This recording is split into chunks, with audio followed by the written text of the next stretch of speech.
Hi, welcome to the Glow Interviews. My name is Katie Oman and I am a psychic, author, motivational speaker and coach. The Glow Interviews is a place where we can meet some really amazing and inspiring people who will empower us and give us hope for a brighter tomorrow. All of the contact details for both myself and my guests are in the description box below, so please feel free to go and check us out if you want to know any more or want to work with us. Today's guest is the absolutely phenomenal woman called Jo Westwood. Jo is a life coach, author, and creator of Lovingly Fierce. She uses her own experiences to help clients break free from the destructive cycle of codependency.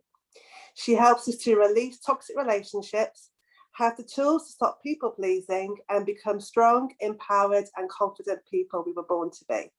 I am absolutely thrilled that she's taken some time to talk to me today, and I know it's going to be a fabulous conversation. So welcome, Jo. How are you?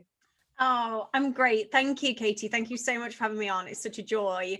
Yeah, it's great. We've known each other for years, so it's really nice that we finally got around to like doing this and recording it. Absolutely. We've had lots of chats, never one that's actually been shared, right? So yeah. Bless you. So of course we have to address the thing that's affecting everybody at the moment. How's the pandemic been for you, and how do you think it's affected you on a personal level? Oh, good. You know what? I don't think anyone's actually asked me that. Well, so I can be the first. Good question. Wasn't prepared for that one. So I honestly feel relatively lucky. My mental health and my physical health is very, very resilient, like super lucky to be very physically fit and and mentally very resilient. Probably because I've been through so much shit.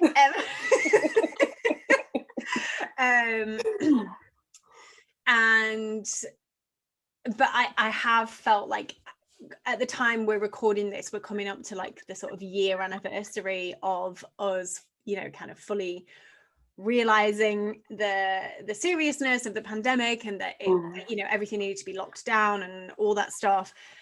And I've definitely been feeling like in the last probably couple of months, like some pandemic fatigue. Also, yeah. I am a summer baby. I was born in July. I am a summer baby through and through and through. And living through a locked down UK winter was not the one. Yeah, no, absolutely. I feel that. Like the lockdown in the summer last year, it was all right, wasn't it? I mean, it's obviously horrible, but you could go outside, you could be in the garden, and it was kind of, I felt personally, and again, this is like totally my privilege being someone who's like mentally and physically fit. Actually, for me, I kind of enjoyed the fact that it felt like the pressure was off a little bit. I was like, I feel like all of a sudden there's nothing to respond to. There's nowhere to go. There's no demands on my time. All of a sudden I can kind of be a bit more selfish. I can kind of really focus on my work. I can focus on my fitness. I can focus on going for gorgeous walks in the beautiful sunshine. Yeah. I've moved house recently, but where I lived before it was in the most gorgeous sort of countryside area. And those like long summer days and summer nights were dreamy. And then it just went on and on. And I was like, okay, this isn't as fun anymore. I was like, I'm like out in the garden, I'm doing all these cute things. I'm like, yeah, okay, come January, this is not fun anymore. For those of you watching this from a different country, trust us when we say that England winters are not fun. They're not. They're bleak and they're grey and they're very depressing. Once the Christmas lights have come down, that's it. I'm just like, okay, April, hurry up, let's go. I call January the armpit of the year because it's literally everyone's like fat, broke, depressed, right? And then you've got a lockdown on top of that, and it's just like, right? Yeah, miserable. I absolutely feel you. Yeah. January was just like the longest month ever. It's like about 3 months. Yeah, longest January on record. But it's, you know, the weather's lifting now. It's getting brighter, it's getting lighter. Springtime is coming around. So we've got I don't know, I don't even want to say an end in sight, but an end-ish, in sight-ish. Yeah, so it definitely feels better now, feels lighter for sure. And like on the whole, honestly, I'm good. Like compared to so many people, I've had it easy. And also some really amazing things have happened in the last year, for me and in my work and my business, but also like really gorgeous things have happened for my friends. Like I've had friends who've adopted children, who've gotten pregnant, who've left relationships that didn't work for them. And actually I'm seeing like all these really cool things are happening for so many people in my life. So even through the midst of all the difficulty and darkness that so many of us have experienced, life has still moved. It's certainly moved in a different way, but it's still moved. And you know, I've really tried to focus on those moments, like when a friend like launches a book, like launches their first fiction book, and I'm like, oh my god, this is so cool. It's so cool that these things are still happening for you. And we've adapted, and we've been flexible and creative, and we've found ways to create community and to stay in touch with each other and to help each other out. And actually I think focusing on those things has been really helpful as well, and seeing like it isn't all just pandemic. It feels like it is, it can feel like it is, but it isn't all just the shit. No, absolutely. And I think that kind of realizing, you know, the things to be grateful for, the blessings, the positivity is the stuff that pulls you through, right? So it doesn't have to be like mega wow things. It can be like the fact that the sun shines today after a week of rain, for me is just like, it's bliss, and it's so lovely to see the sunshine. And it's those little moments of joy when you're feeling low can really help you to keep going, can't they? So I'm totally with you on that. Definitely. Yeah. A couple of weeks ago, I'm going to say this was in February. This is right at the end of February. We had a very sunny Sunday. I got a tiny little bit of sunburn on my cheeks, and I was like, hello, this is where I belong. Yeah. So definitely some gorgeous moments that have pulled us through. And honestly, it's really made me so grateful for everything that I thought was normal last February. Definitely. I can't believe it. I was thinking about it. I launched a book last February, and I was in London in Watkins giving a talk, and I can't, it feels like about 3 years ago now. It's crazy. Wild, isn't it? It's wild. And we've had to adapt to like, this is normal now. Not being able to be close to each other physically is normal. Having to do everything online, you can't think of like putting an event on, getting your people together, building community like that. And soon-ish, hopefully sometime in the next year, we'll all be able to be in a room together. And how much more, I mean, it was always amazing when we could do that before, but it's going to be so much better now. Absolutely. You really just don't know what you've got till it's gone. Like, it's a cliche, but it's so true. I'm so looking forward to that. Well, things are cliche for a reason. It's because they're true. And I do think, it's definitely gives an appreciation for what we had. And when we get it back, we're going to really be deeply thankful for the moments of joy, rather than kind of going, oh, you know, being like kind of, oh, I'm tired, or, oh, you know, it's like, I'm actually here with these people. It's amazing. Yes. I keep saying I've never wanted to be like crushed up against a load of sweaty people in a bar so much in my life. That's Jo's dream right there. She's going to make that happen, I'm telling you. Honestly, I used to hate it, and now I'm like, get me in a bar. I want to be like 5 deep in a bar, crushed up against some sweaty people, waiting half an hour for a frozen margarita. Like, yes, that is where I want to be. Living their dream, I'm telling you. Bless you. So in the bio, I mentioned Lovingly Fierce, and I know, obviously I know your story, but I know there'll be lots of people out there that don't. And so I was really thinking kind of what to ask you, and I suppose that we have to start with the basics, because some people may have heard the term but may not be familiar with what it means. So for you, how would you define codependency, and what do you think is the difference between being a people pleaser and being codependent? Okay. Great question. So the way that I define codependency is that it is an addiction to external validation and to dysfunctional, often one-way relationships.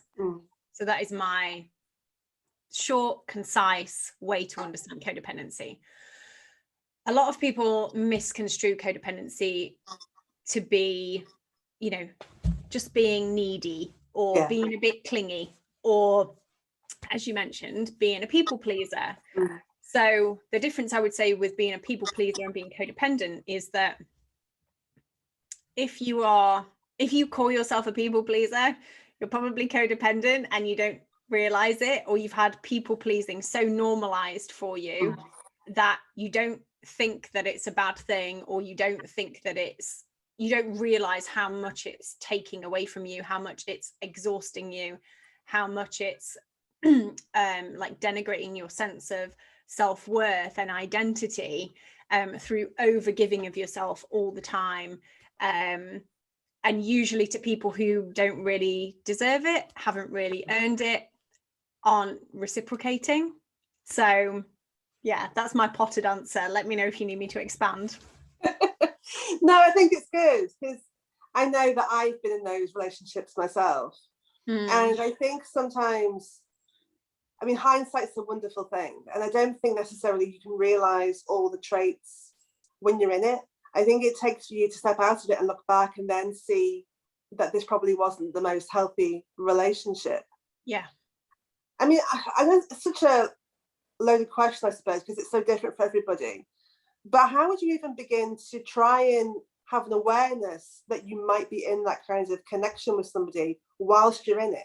Like, it took me to get out of it before I was able to understand the basis of that relationship. So how could I have been able to understand it whilst I was in it? Yeah, okay. So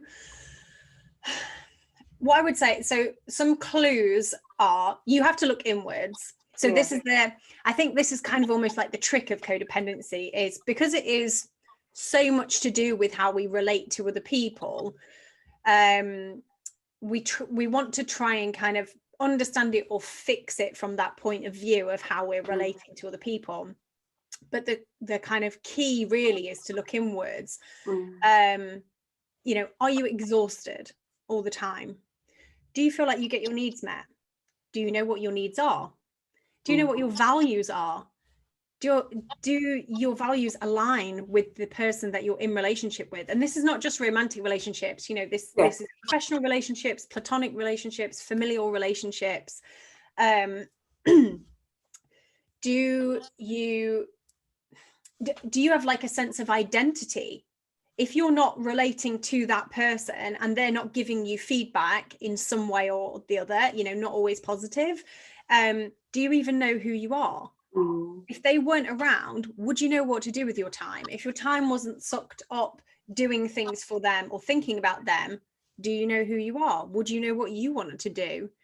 And I think if you're answering those questions as no, you know, are you, apart from like, are you exhausted? Yes. And then all the rest, like, do you know what your sense of identity is? Do you know what your values are? Do you know what your needs are? Can you ask for them to be met?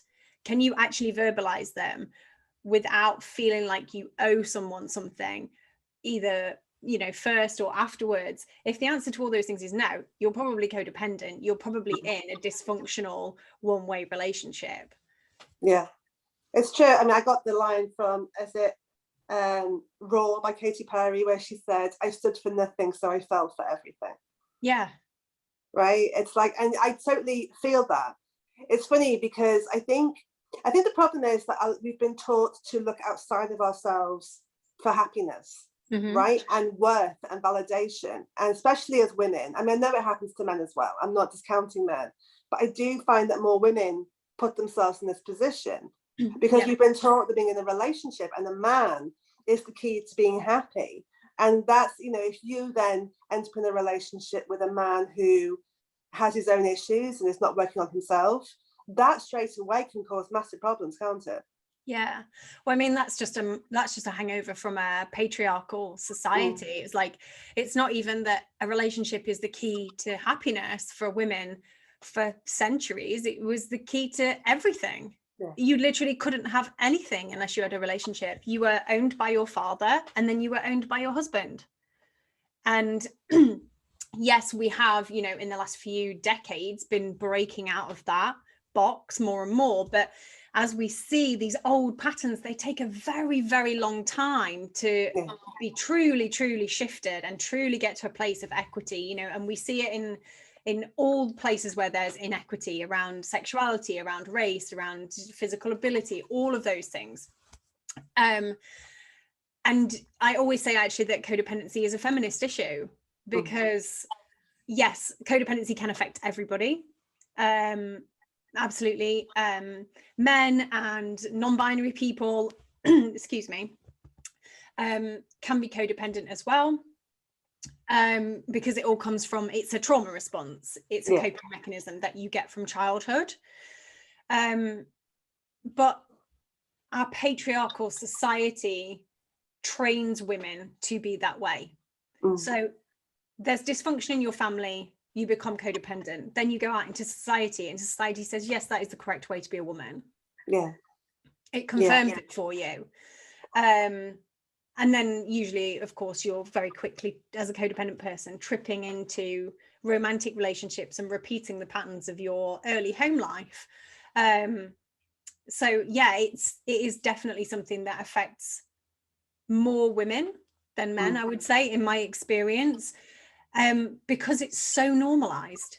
It's and traditionally women have been the caretakers of society, and so it makes sense that we would, and there's a way that we can take care of people without it being dysfunctional and without it being something that drains us. We can do it in a loving, and this is why it's lovingly fierce, right? We can be lovingly fierce, we can be loving and fierce at the same time. We can take care of people around us, we can take care of ourselves, and we can have boundaries, and we can do what makes us happy, and we can also enable other people to live their lives, but also to help us and help us to receive support where we need it as well, rather than just assuming like the default is that we just give till we just drop dead, which is what so many women do and how they feel on a daily basis. And it's so much of what we saw our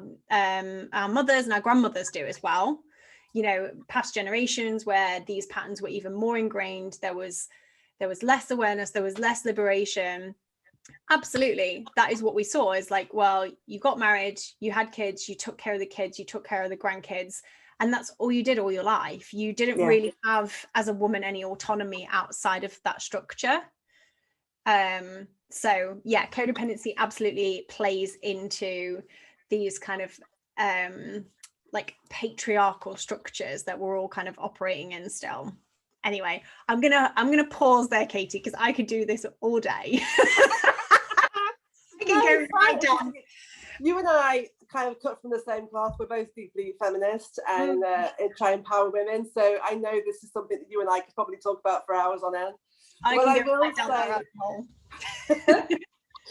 I will say for those watching who are triggered by this, who are identifying with this, the way that for me personally, and this is obviously my experiences and my journey, was to be alone.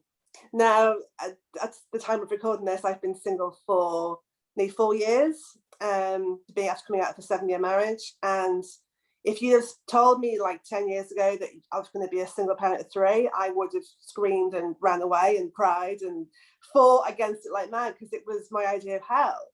But actually being on my own has shown me who I am, what I stand for, but also allowed me to actually learn how to like and value and respect myself. So I know categorically now I will never put myself in that situation ever again, because I just won't stand for it. So I think for me, and again, this is different for everybody, but for me, I think learning who you are by yourself is one of the ways perhaps that you can kind of heal from that. Would you agree with that? Yeah, definitely. Codependent people are terrified of space. Terrified of space, terrified of physical space, mental space, emotional space, relational space. That's why it's very common for us to bounce from relationship to relationship, never really with a break, because we actually feel very lost, we feel untethered. It's very scary for a codependent person to be alone. And so we very quickly fill that space, because that's the only thing really that makes us feel anything. And it isn't always a positive thing that it makes us feel, but it just makes us feel something. Mm-hmm. And you have to go through that scary initial period of, I think, being alone, having that period of discovery, getting to know who you are without anyone else in your life, hopefully going through some sort of like active recovery process, so that if and when the time is right for someone to come into your life, you really are ready. You really do know what your values are. You're not going to make excuses for red flags. You know, as soon as something feels off, you're out. Like, you're not going to try and make everything work. You'll just be like, no, this doesn't work for me, I'm done. And it's not, and it's actually getting to this really kind of cool, like, solid place. It's not about being like all, you know, dramatic and like, well, he was doing this and blah blah blah, and like blaming other people and trying to like what's the word, you know, almost like trying to test people. It's not about that. It's just like, well, your vibe and what you're doing and the way you act, you know, with like how much you communicate or not, doesn't work for me, and that's cool. You can go and do that somewhere else. Yeah, absolutely, absolutely. Because what I realized was, people are your mirror. So people will always reflect back at you how you feel about yourself, which is why your relationship with yourself has to come first before anybody else. And absolutely. I so wish they taught that in school. I so wish that they gave that message. Yeah, well, I mean, even before school, right? Because here's the thing, we're the cycle breakers. Before you even get, this stuff's already set in. By the time you get to school, this stuff, you already know this stuff. So school's too late. Yeah. We're the cycle breakers. We have to teach it to our kids and to the people that look up to us, to the younger generations around us. And what I love so much is I'm seeing so many younger women coming into my business, like, and working with me. I couldn't get anyone under 40 to do this work a few years ago. Now they're booking consultations with me. I'm like, how old are you? It's like 22. Like, amazing. Let's go.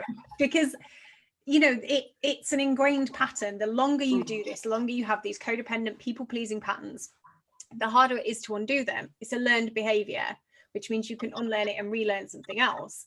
It's never too late, but the earlier you do it, I mean, obviously the better for you, because you spend less time being that way, but the easier it is to undo. And I definitely see in younger generations now, like, they're just so much more awake. They're so much more aware of, you know, concepts like boundaries and like being able to communicate their needs and have them met, and that's a good thing. But yeah, like, we give this to our kids before they've even gotten to school. This stuff sets in usually before you're 5 years old. So we teach it, like, we came here to break the cycle, right? Yeah, because the best way to teach is to demonstrate. Absolutely. I was listening to a podcast yesterday with Brene Brown, Unlocking You, and she was talking to Glennon Doyle, who wrote the book Untamed. If anybody out there hasn't read it, go and get a copy now, because it's amazing. And Glennon was saying that women as mothers have been taught to be the martyr, and we need to be the model.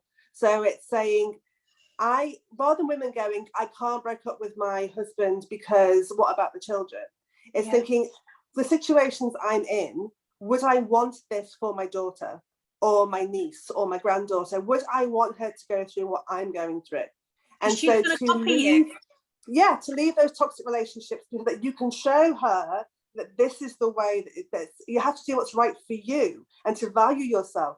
Because she will copy you at some point. Yes. Well, they're learning from you all the time. The best way to teach is to demonstrate. Anyone who's got, I don't have children, but like, anyone who's got kids, they watch you all the time. They see everything that you're doing. I know you know this, because all my mum friends are like, I cannot get 1 minute to go to the loo. I'm like, because your kids watch everything you're doing. They see everything you're doing. You never get a moment. They hear everything. They feel your emotions. And the reason for that is because you're meant to keep them safe. So and this is where codependency starts to set in, is if they think that you're unsafe, they're unsafe. So they will do what they need to do to make you feel safe. So if they see you upset all the time, if they see a lot of conflict, they'll try and smooth out the conflict. They'll become your therapist. If they see you overworked and totally stressed and being the martyr, they'll start picking stuff up around the house. Like they'll start figuring out how to help mum out, and they become parentified at a very young age. And this is what I'm saying about it gets set in so early. And then this feeds into the whole thing around codependent people. We derive our sense of worth from doing and not being, because the way that we felt valued was when we did stuff, when we helped mom out or dad or whoever it is that you had to make okay. And we did that because like the parent is the sole provider. If the parent can't get out of bed in the morning, then because they're so exhausted or their mental health is suffering or they're in an abusive relationship or whatever is going on for them, then like the little kid doesn't eat. So they're not safe. So they keep you safe if you can't keep them safe. And so that's why it's so, so important to show them I can keep myself safe, even when it's hard, even when it doesn't look like what other people's families do, even when it feels scary and it feels different and it feels hard. I can take care of me, and that means I can take care of you. And that's so powerful. I'm on my soapbox. Thank you for coming to my TED Talk. It's good, because I think people don't realize the power they have within themselves. I think we give our power away to everybody every single day, and actually when you start to take your power back, that's when you change the game. That's when you change the story. So I don't apologize for being passionate. I think people need to hear this stuff. I really do. And people don't realize how much power they have just within themselves, just within their own autonomy, just within the decisions that they can make to, say no, set a boundary, leave a relationship. Obviously, making sure that you are safe when you do that, of course. And like this comes through my lens of like massive privilege. So I completely acknowledge that. And I also know that every single person does have at least some opportunity to claim back some power and some autonomy. Like if they're in this kind of situation where they feel like they're stuck and they can't get out or they don't know what to do. Like, as speaking of Glennon Doyle, as Glennon Doyle says, we can do hard things. Look, mamas out there, if you've had a baby, that's it. You've already done one of the hardest things you're ever going to do. You're badass. There's so much you can do for yourself. Like we've done so many hard things in our lives, and the hardest thing I think always is doing the thing for ourselves. It's like if you could just apply even like 10% of the effort that that you put in for other people, that you put in for your kids, for your partners, for your family along the years, and just applied it to yourself, you would see truly how powerful you are and how much of an opportunity you have to leverage yourself out of any difficult situation. Yeah, for sure. I mean, I remember when I first heard that, if you're going on an airplane and it starts to be in trouble and you're going to come down, you should put your own oxygen mask on first. Now, for a codependent person, that goes against everything that you know, right? Because you want to help and rescue them. But the thing is, you're no use to anybody if you're passed out on the floor, right? Exactly. Yes. And I use that. And again, it's like, okay, it's a cliche, but it's so true. And I use that. I'm like, own oxygen mask on first, because so you get one onto your kid who's sitting next to you, and then that's it before you're gone now. And now who's gonna like help your kid slide down the slide? There's nobody there, because you didn't take care of yourself. Like that is the whole reason. That's the whole logic behind it. So absolutely love that analogy. I use it all the time with my clients. Absolutely. And the things are cliche because they're true. That's why they're a cliche. We say them all the time. So absolutely. So change tack, because I obviously want to know about you as well as the work that you do. So what do you wish you'd known when you started out on this journey that you know now? Ooh. Oh God, that's a really hard question. I think, okay, So it's a hard question because it's like, I want to say, well, I wish that I wasn't codependent, but then I kind of love the journey that I've been on. Like, it's been hard and it's been weird and it's been wild, but I wouldn't have lived the life that I've lived. I wouldn't have met the people that I've met. I wouldn't have had the opportunities that I had if it wasn't for this.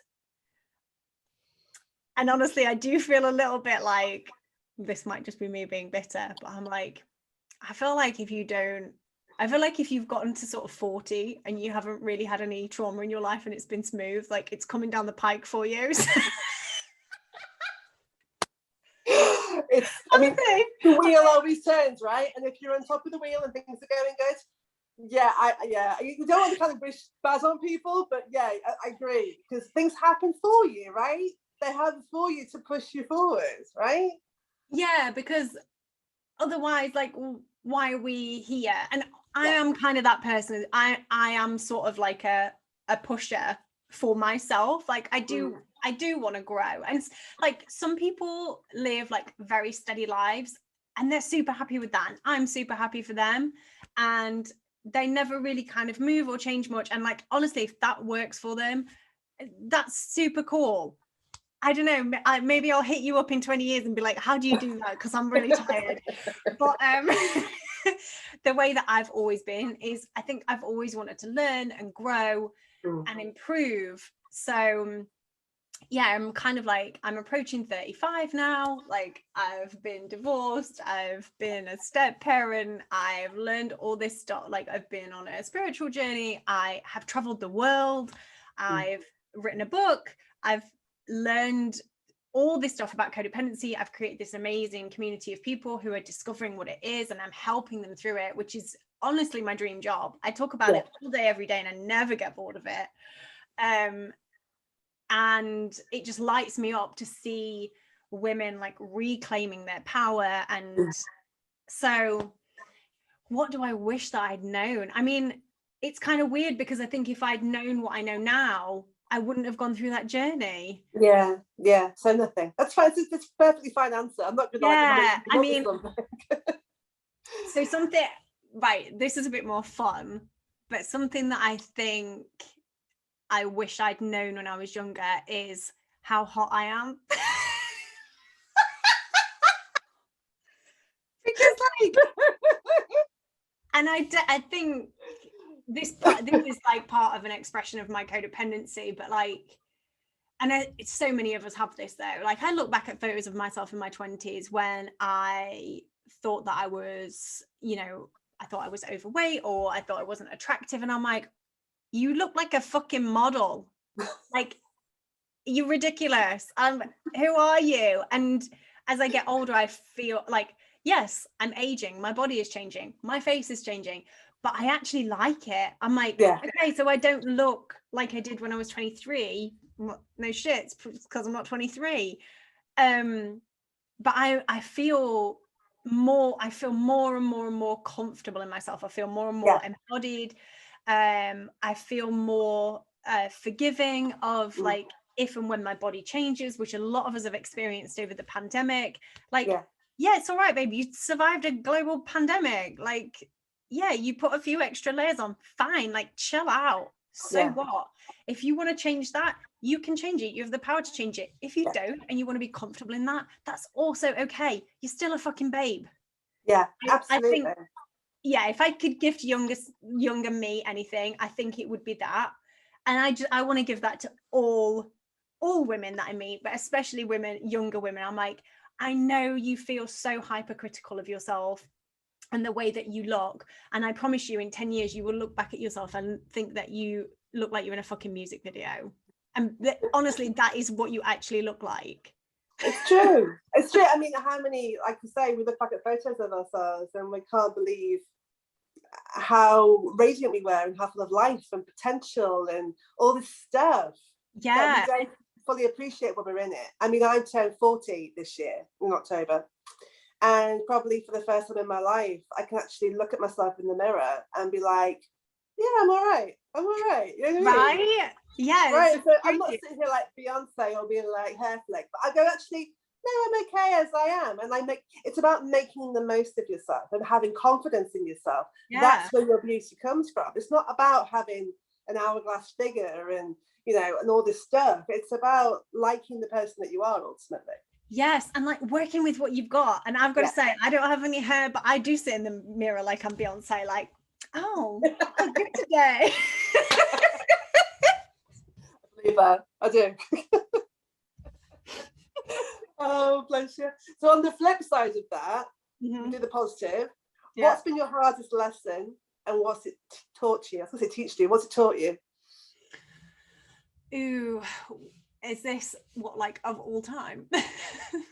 Well, I'll let you pick one. I'm not going to go on and fact check you afterwards. Okay. Hardest lesson, and what's it taught me? Oh my goodness, Katie, you're giving me like the deep questions. I thought you were just going to ask me about codependency. Sorry. I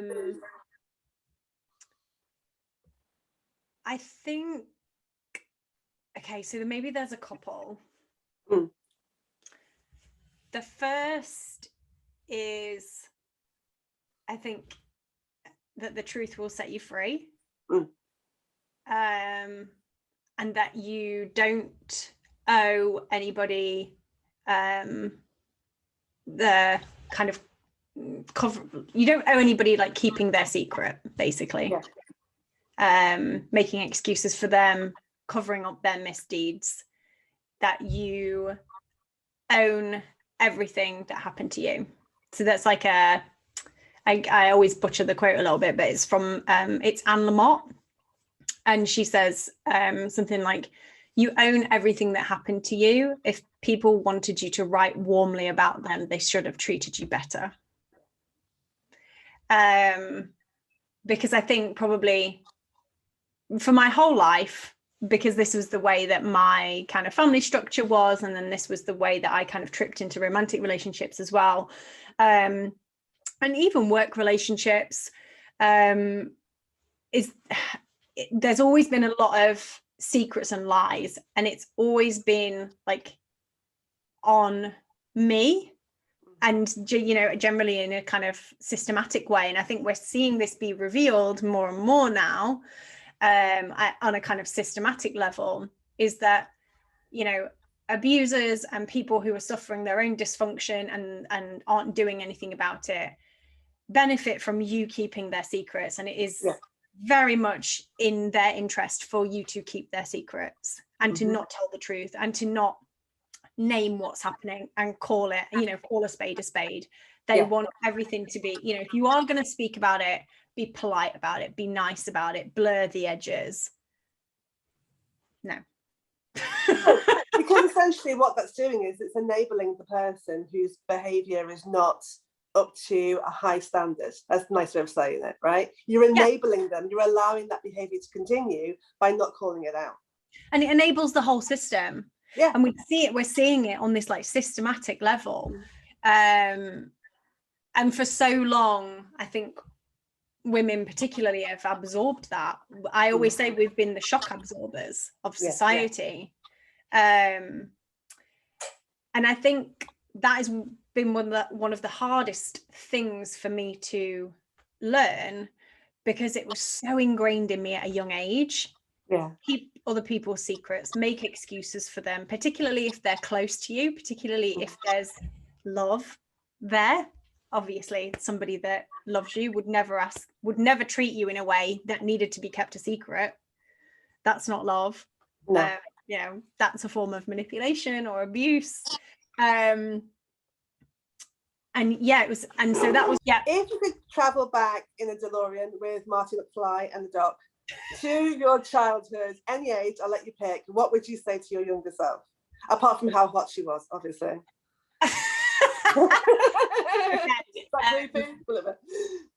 Yeah, it might be when you know the age I'm going to pick. Pretty then, we'll say pretty rather than hot. So I have this thing where I seem to think that everything that happened to me in my childhood was when I was 6. I can almost guarantee you that it wasn't, because that would have been a very busy year. But whenever I'm retelling my like childhood or anything that I can remember that's quite distinctive from my childhood, I'm always like, oh yeah, I think I was 6. I'm like, definitely not everything happened in 1992. You really need like, so I feel like maybe 6-year-old me probably needs to hear some stuff. And I think I would tell her that what is going on around her with the adults around her is not her fault. What she sees is real. And that she can trust herself, that she can trust her eyes and ears, she can trust her own senses. Yeah, and that she can go forward trusting herself and speaking her truth. Yeah. And she is safe to do that. She won't always feel safe because it isn't in that system's interest for her to say that. Yeah. But she is safe to do that, and it is okay. Yeah. And she's also not alone. She's not the only one that this is happening to. Mm-hmm. That, which is, so we know this, right? When we're going through stuff, we believe it's just us. Everybody else has got their shit together. Everybody else is happy. There's something wrong with us. And actually, it's a lie. It's a complete lie. It's a complete fabrication, right? So many people go through trauma and pain and heartbreak. But when you're in it, you can't see that. Well, and because again, we live in this system where other people don't tell the truth. Again, yeah. we're starting to more and more now. We're like, with the advent of social media, like we're revealing, just more and more and more layers of transparency. And actually, all of a sudden, everyone has a platform. It didn't used to be that way. It was, the power structure was set up so that, normal people like us didn't have a platform. We didn't have a place to speak our truth. And certainly people from more marginalized communities. So, women, Black people, brown people, Indigenous people, disabled people, like they didn't have platforms. That's the whole way the system was designed. We weren't meant to be able to speak out. But now we have this tool and we can. And yeah, so, I mean, for so long, like, of course, there's like so much dysfunction in the world. There are so many people who are coming from like these messed up family systems, but they don't talk about it because they were taught not to. That's the whole point. Otherwise, the cycle wouldn't be able to continue. Yeah, absolutely. Absolutely. No, I totally think you're right. And I think the advent of the Me Too movement, where women started to speak out against their abusers in a very public way, really shifted the power. Now, obviously, there's still massive shifts to be made, but I do think it was a landmark moment where women were saying, we're not going to be silent anymore. Yeah. Right. And there's power in sisterhood. There's power in standing up together because you feel like there's strength in numbers, right? Yeah. Well, you can't be gaslit. Yeah. If it's one of you, you can be gaslit. Yeah. But when it's everyone, when it's 97% of women and a good chunk of those are all standing up and being like, yeah, me too. Yeah, me too. And people are like, what? You never said this before. Where did I have the platform to say it? Did you want to listen? You weren't asking me. I'm being asked all of a sudden. And yeah, no shit. Me too. Yeah, absolutely. Absolutely. The long may it continue. That's what I say. Keep calling out. So on that vibe, who or what inspires you now to be your best self every day? Oh my goodness. Who or what inspires me? I think, this is probably quite cheesy, but I love cheese. It's fine. Go for it. I love my Instagram community. People send me DMs all the time, tell it like either asking for help or telling me that they've just realized they're codependent or telling me that they've had a breakthrough, and that just like lights up my heart, because for what felt like a long time, it probably wasn't that long of a time, but it felt long when I was in it, felt like I was kind of shouting into a void about this stuff. And now all of a sudden people get it, they're seeking me out, they're doing something like, they're making moves in their own life, they're making changes. And I'm like, I'm just so glad that I could do something with my experience. Yeah. And these people are just so inspiring that they're making these brave moves. So I love that. I love seeing that, specifically like my community. But I'm just madly inspired by anybody who creates a community. I love going and looking at other people's communities for like kind of niches that I'm not even like into, or like don't necessarily apply to me, but I see it, I'm like, this is so cool when like Instagram comments are like popping off, or like people have got memberships and communities, and I can see it's like there's so much power in it. There's so much power when people get together. You know, seeing like how there are all these amazing organizers over in Georgia in the US around the election in November, and that was like, it was people power, it was community power, it was marginalized people organizing amongst themselves and being like, no, we don't want this system anymore, we're gonna do something different. And like that stuff inspires me. You know, seeing people who launch a podcast out of nowhere, and then just because they feel like they have an idea and they have a message and they feel like it needs to get out, and within a year or two it's got millions of downloads and they're reaching people and they're helping people, like that stuff lights me up. I'm like, yes. I look at it anytime I'm like feeling a bit down on myself, like I can't be bothered today, just like a quick look around at some of those people in my life, whether it's people I just kind of know tangentially online or people in my personal life. I'm like, okay, yeah, I can do this. It's fun. Yeah. Yeah, absolutely. I'm totally with you on that one. To see and be able to support, to champion and celebrate and support other people's success, if I can speak. To not see it as a threat, to not see it, well, they got success and now I can't have it. It's like, actually, there isn't a finite piece of pie. There's like infinite pie. We can all have pie, right? And to be inspired and empowered that if they can do it, I can go and grab myself a slice as well.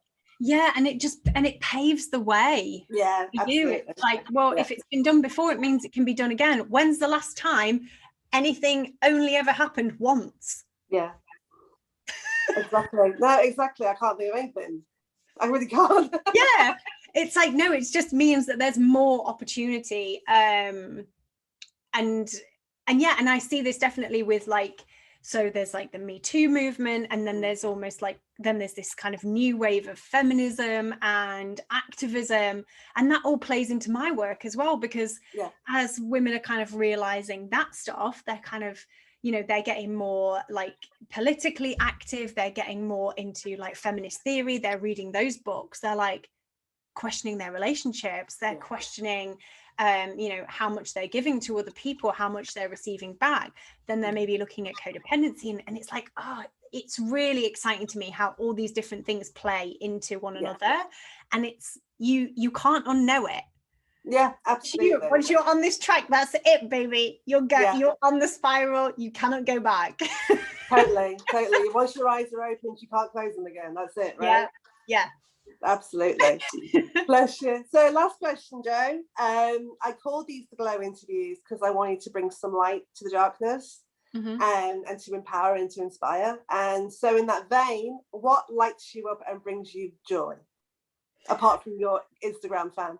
Oh, what lights me up and brings me joy? Oh my goodness, so many things. So my dogs, of course, my dogs, and all the dogs of the world make me so happy. Dancing and movement, which I have always loved, and this last year in particular has just made me realize how much I love dancing and dancing around other people, and just like, again, just being in a sweaty space with loads of other people dancing, just desperate for that, cannot wait for that. What else? Just, I don't know. I'm so grateful. I'm so grateful to be alive. I'm so grateful to have the opportunities that I have, to do the work that I do, to hang out with the cool people that I get to hang out with. I'm so grateful for my health, for my mental health, for my physical health. Like, all of that honestly lights me up. Like, it's not, I feel very present and aware of that stuff. I don't feel like there's one specific thing. I'm just really happy to be who I am and where I am. And I kind of just want to share that with as many people as possible. Well, So I am super grateful for you being here with me today and having this conversation with me. It's been epic, which I knew it would be. I knew it would be epic. Thanks. And you've been fabulous, Jo, honestly. Oh, thanks, darling. You really challenged me. You asked me so many questions that I'm not used to. It was brilliant. It was really fun to think about, some of those answers. So thank you. It's been ace.